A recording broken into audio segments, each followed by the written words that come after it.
Bonjour à tous. À la suite du second tour des élections législatives 2024, j'avais ouvert un sondage pour identifier le gagnant de ce scrutin. Je remercie toutes les personnes qui ont participé à ce sondage.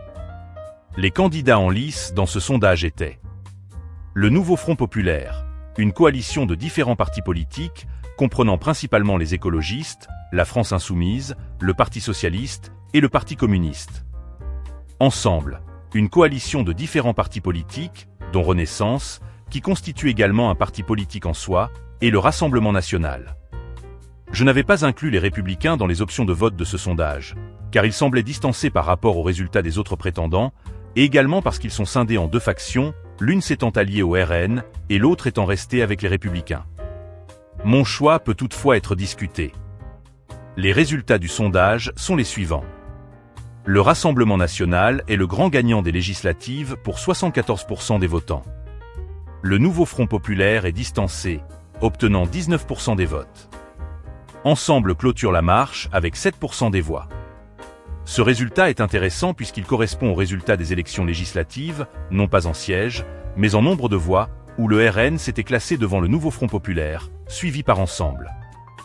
Depuis le soir des résultats des élections législatives, chaque camp ne cesse de dire qu'il a gagné.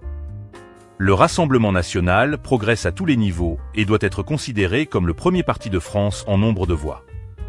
Cependant, cela ne se traduit pas en nombre de sièges en raison du découpage électoral et des alliances antidémocratiques passées entre les deux tours par ses adversaires.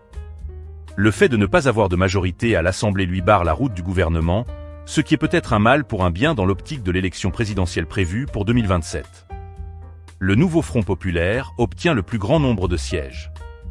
Toutefois, il ne faut pas perdre de vue qu'il s'agit d'une coalition de partis, dont chaque résultat pris individuellement est moins glorieux, et des tensions et des divisions existent déjà. Ensemble, arrivant troisième en nombre de voix et second en nombre de sièges, en perdant au passage beaucoup de députés, devrait être considéré comme le grand perdant de cette élection.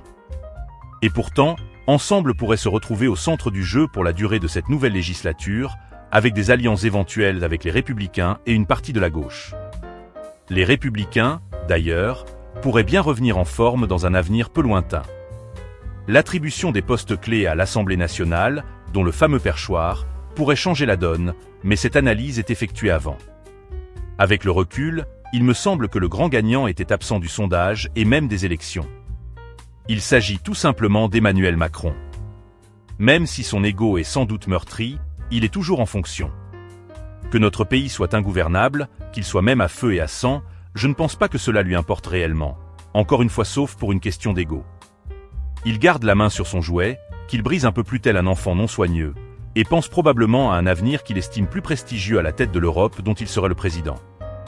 Merci d'avoir écouté cette vidéo, et à très bientôt pour de nouvelles analyses et réflexions sur l'actualité politique. N'oubliez pas de vous abonner et de cliquer sur la cloche pour ne rien manquer de nos prochaines vidéos.